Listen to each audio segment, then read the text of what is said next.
आज हम 18 अक्टूबर 2021 को कक्षा 11 भौतिक विज्ञान की चैप्टर नंबर 3 सरल रेखा में गति पर आधारित शीट हमें प्राप्त हुई है, सॉल्व करेंगे। इसमें कुल 5 प्रश्न हैं।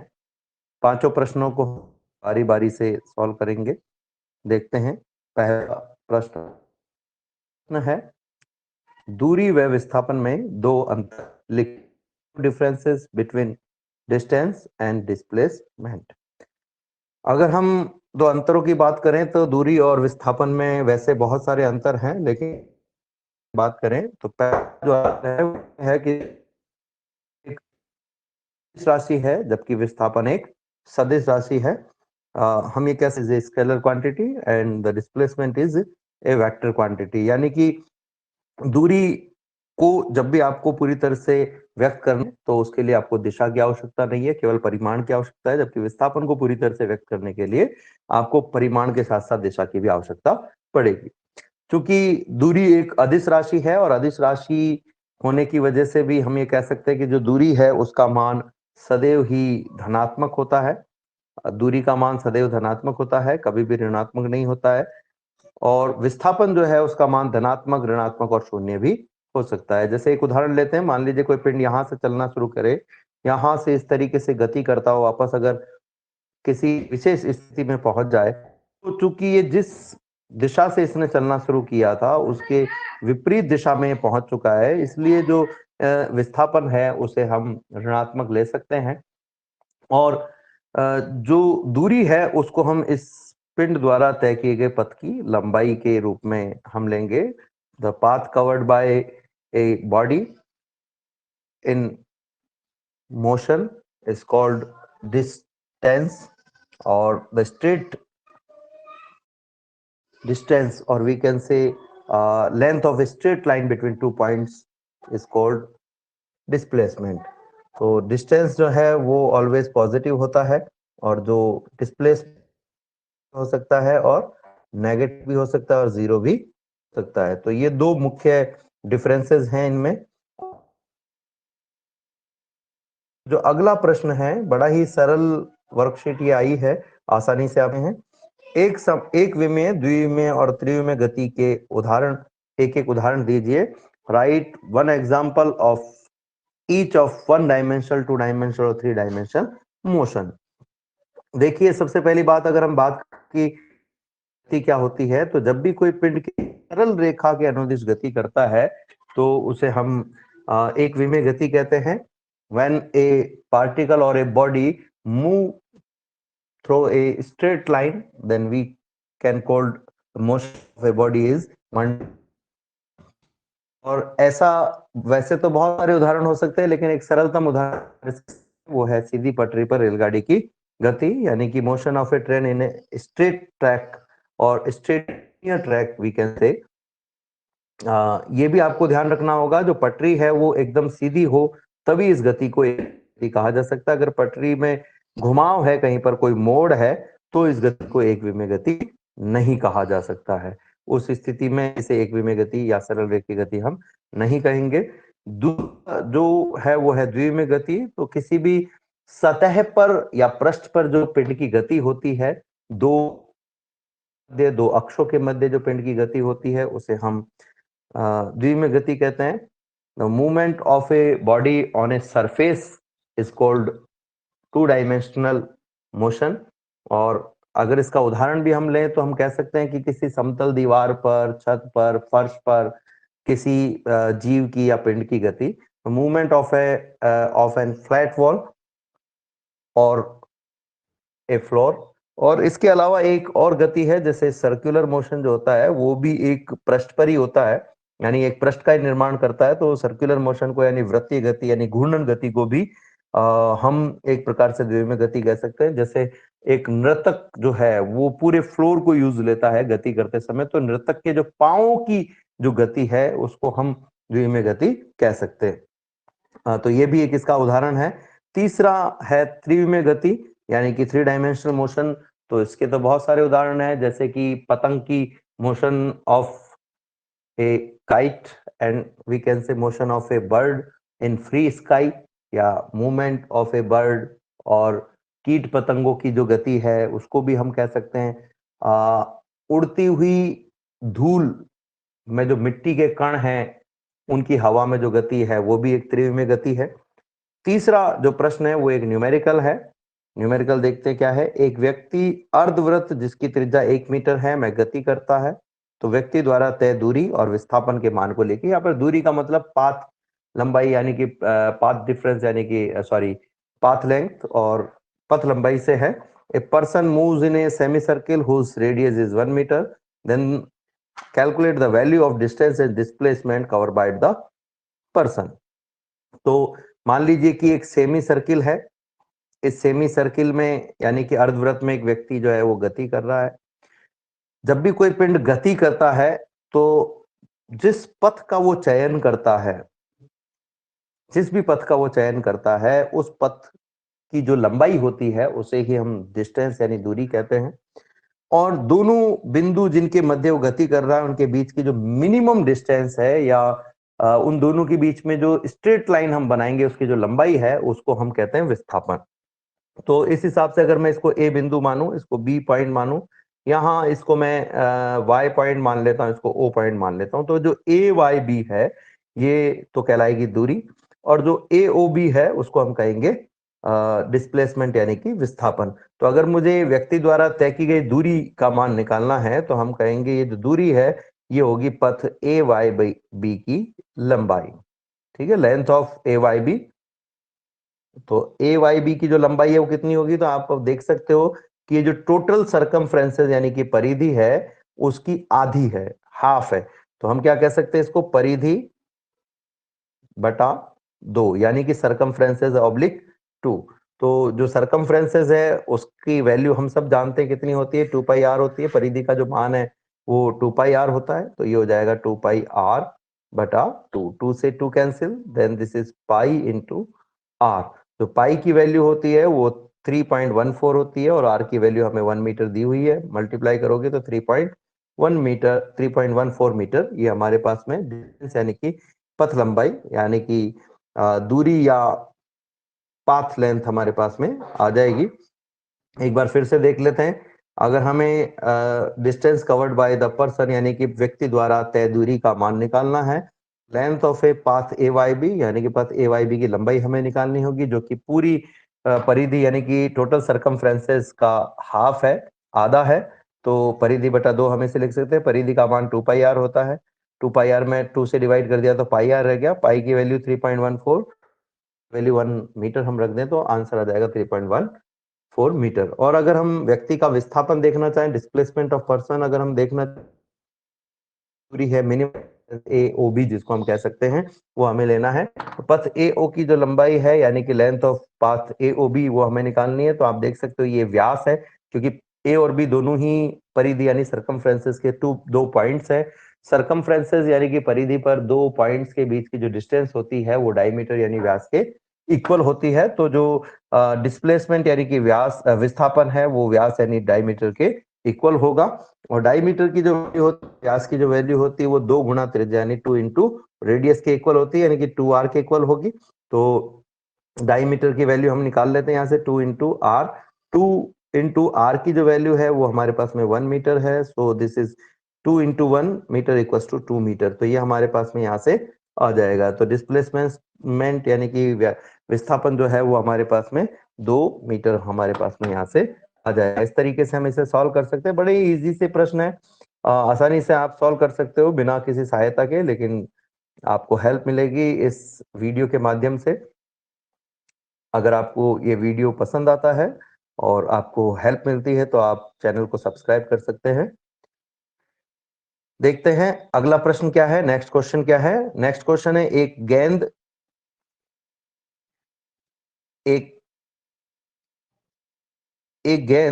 को h ऊंचाई तक ऊपर की ओर फेंका जाता है और फिर गेंद को h ऊंचाई से पुनः जमीन पर और फिर गेंद h ऊंचाई से पुनः जमीन पर गिर जाती है। तो गेंद द्वारा तय दूरी एवं विस्थापन कितना होगा। A ball is thrown upward to the height h and then falls again to the ground from a height h, then what will be the distance and displacement covered by the ball। एक गेंद है आपके पास में, एक ball है जिसको आपने यहाँ जमीन से स्ट्रेट ऊपर की तरफ फेंका, जो कि h ऊंचाई पर जो पॉइंट है, मान लीजिए सपोज जमीन पे जो पॉइंट A है और ऊपर जो पॉइंट है वो है B है, वहां तक ये गेंद जा रही है, ये बॉल वहां तक ट्रेवल कर रही है, देन उसके बाद में वापस स्ट्रेट लाइन के थ्रू आउट ये नीचे आ रही है। तो ये जो गेंद है इसके द्वारा कितनी दूरी तय की जाएगी ये हमें बताना है, नंबर एक बात। और इसका जो विस्थापन है वो कितना होगा, यानी कि डिस्टेंस और डिस्प्लेसमेंट। तो अगर डिस्टेंस हमें निकालनी है तो डिस्टेंस ट्रेवलिंग पाथ जो होता है उसकी लेंथ आपको निकालनी होगी। तो travelling path A to B and then B to A है, तो डिस्टेंस की जो वैल्यू होगी हमारे पास में वो हो जाएगी AB प्लस BA। सो AB की जो वैल्यू है वो है h और BA की जो वैल्यू है वो भी h है। चूंकि ये एक स्केलर क्वांटिटी यानी कि अदिश राशि है, इसलिए आपको दिशा नहीं देखनी है, केवल आपको लेंथ नापनी है। तो h plus H equal to 2h आपके पास में हो जाएगी। और अगर आपको डिस्प्लेसमेंट यानी कि विस्थापन निकालना है, तो विस्थापन जो होता है, डिस्प्लेसमेंट जो होता है, वो इनिशियल और फाइनल पॉइंट के बीच की मिनिमम डिस्टेंस होती है, या straight length of straight line between initial and final point. तो इनिशियल पॉइंट भी A है और फाइनल पॉइंट भी A ही है, तो दोनों के बीच की जो डिस्टेंस है वो 0 है। सो हम कह सकते हैं डिस्प्लेसमेंट यानी कि विस्थापन का जो मान है वो 0 हमारे पास में आ जाएगा। विस्थापन बराबर 0, यानी डिस्प्लेसमेंट की जो वैल्यू है वो 0 आ जाएगी। फिर से समझ लेते हैं, गेंद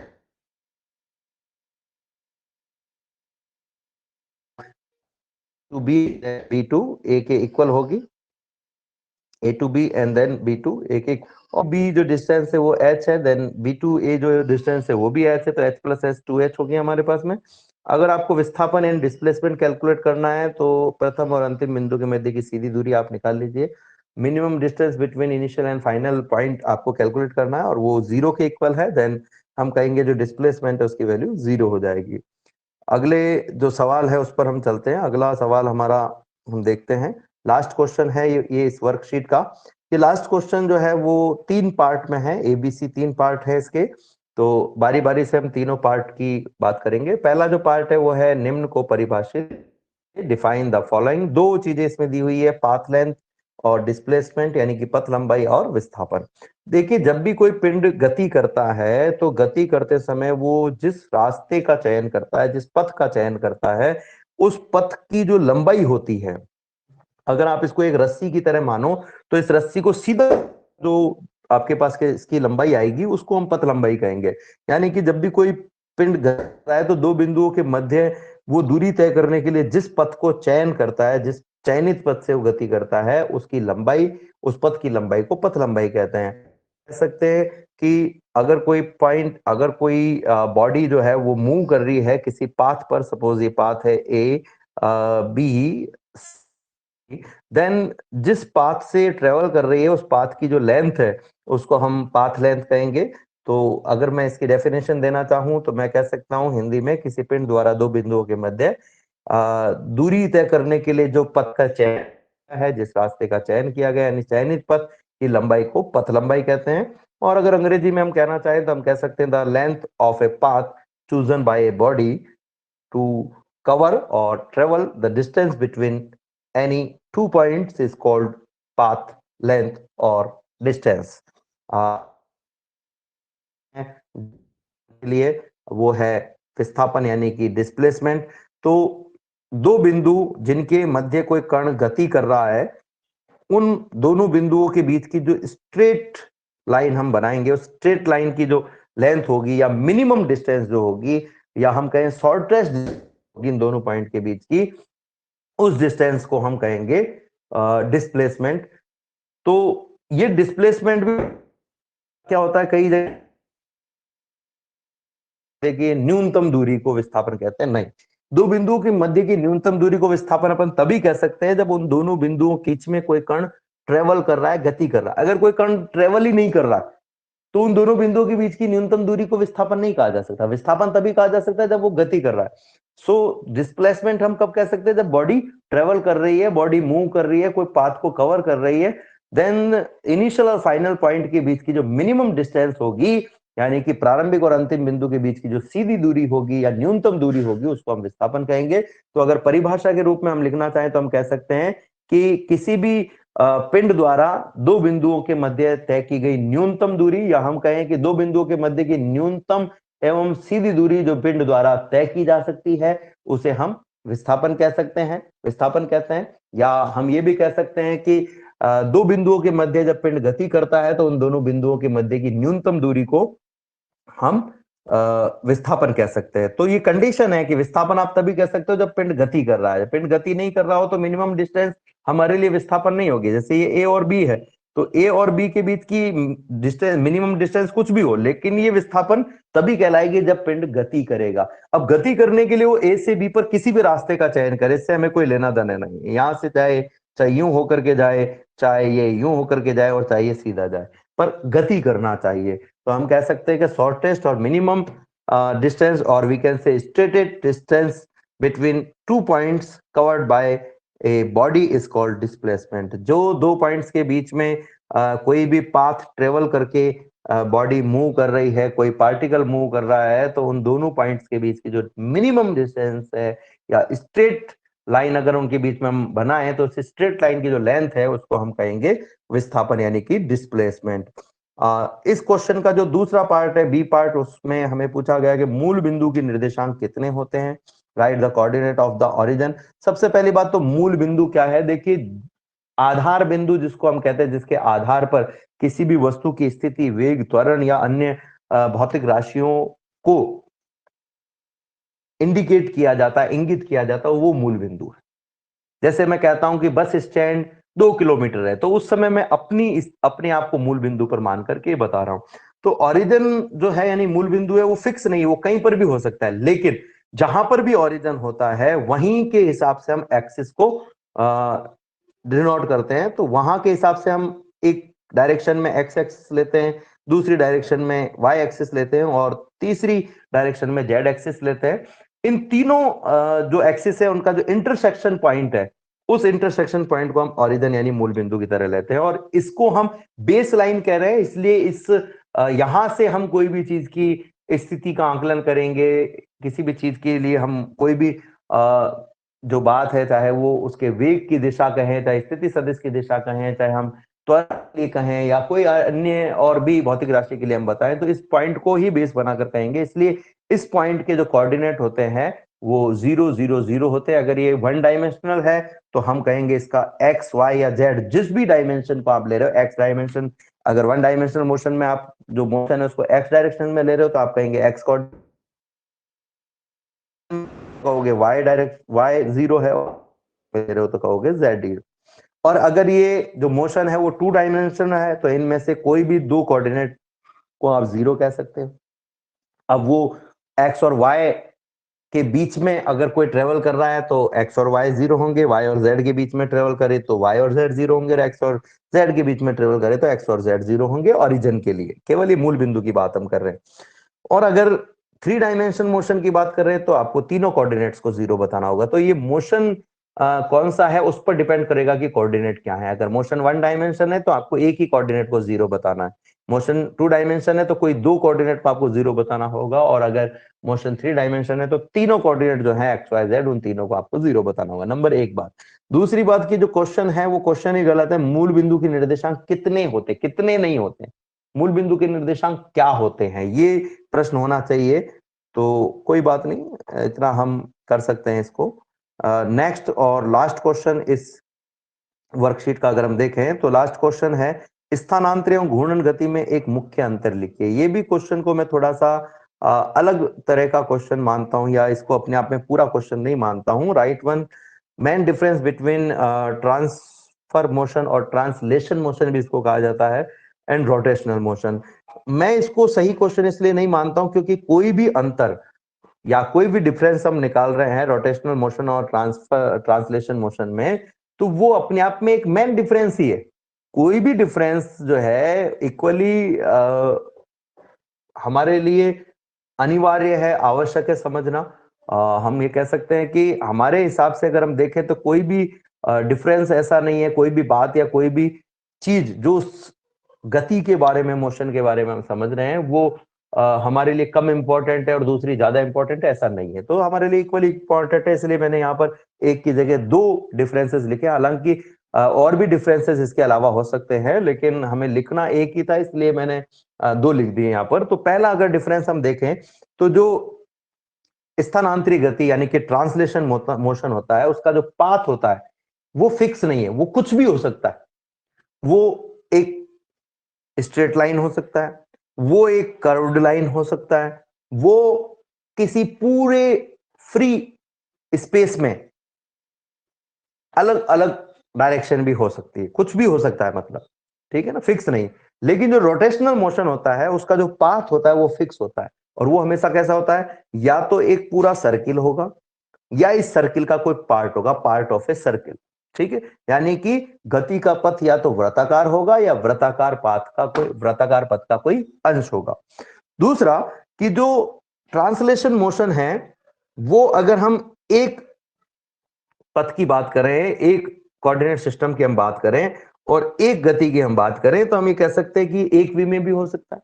स्ट्रेट लाइन में कोई गति कर रहा है, कोई जैसे गाड़ी की गति है, ट्रेन की गति हमने देखा, उसको हम कह सकते हैं कि ये जो गति है ये कैसी है, एक सरल रेखीय गति, यानी कि वन डायमेंशनल मोशन है। अगर मैं एक नर्तक की गति की बात करूं तो, या एक हम ये कहें कि कोई व्यक्ति या जीव या पतंगा या छिपकली की जैसे मैं बात करूं, दीवार पे चलती छिपकली की, तो ये जो है टू डायमेंशनल मोशन है। और अगर मैं उड़ती हुई पतंग की बात करूं या उड़ती हुई मक्खी मच्छर की बात करूं, धूल के कण जो हवा में उड़ रहे हैं उनकी बात करूं, तो ये जो गति है वो एक त्रिविमीय गति, यानी कि स्थानांतरित मोशन गति जो है, यानी ट्रांसलेशन मोशन जो है, वो एक वी में भी हो सकता है, द्विवी में भी हो सकता है और त्रिवी में भी। लेकिन एक फुल सर्किल या हाफ सर्किल की जो वन फुल सर्किल और वन हाफ सर्किल के लिए ये जो गति है यानी रोटेशनल मोशन है, ये हमेशा द्विवी में ही होता है। ये एक वी में नहीं हो सकता, ये त्रिवी में नहीं हो सकता, ये हमेशा द्विवी में होगा। यानी कि हम ये कहेंगे कि हमेशा एक सरफेस को डिनोट करेगा, नंबर एक चीज। दूसरी चीज, एक और इसमें जो महत्वपूर्ण है वो ये है कि अगर एक फुल सर्किल या फुल सर्कुलर मोशन की हम बात करें तो ऑलवेज इसमें जो डिस्प्लेसमेंट होता है यानी कि विस्थापन होता है वो शून्य होता है, जीरो होता है एक फुल सर्किल के लिए। ठीक है, लेकिन जो स्थानांतरित गति है उसमें ये जीरो होगा इसकी कोई गारंटी नहीं, जीरो हो भी सकता है, नहीं भी हो सकता है, कुछ भी हो सकता है, कुछ भी हो सकता है। एक और खास बात है इसमें कि जो रोटेशनल मोशन है इसको आप एक टू डायमेंशनल ट्रांसलेशन मोशन यानी कि घूर्णन गति को द्विवी में स्थानांतरित गति कह सकते हो। लेकिन स्थानांतरित गति को आप घूर्णन गति कह सको इसकी कोई गारंटी नहीं है। स्थानांतरित गति घूर्णन गति हो भी सकती है और नहीं भी हो सकती, लेकिन घूर्णन गति हमेशा ही स्थानांतरित गति का एक उदाहरण होगी, हमेशा ही स्थानांतरित गति का एक उदाहरण होगी। एक स्पेशल टाइप की स्थानांतरित गति है ये, घूर्णन स्थानांतरित गति है। और इसीलिए हम टू डायमेंशनल मोशन में किसी भी पिंड की सर्कुलर मोशन यानी वृत्तीय पथ में जो गति है उसको द्विविमीय गति का एक उदाहरण मानते हैं। तो इस तरीके से हम इसको समझ सकते हैं, और ये आज की जो वर्कशीट है ये पूरी होती है। उम्मीद करता हूं इससे आपको फायदा मिलेगा, ये नई सीखने को मिली होंगी, कई चीजें जो आपने पहले पढ़ी हैं वो रिवाइज मिलता है। तो आप चैनल को सब्सक्राइब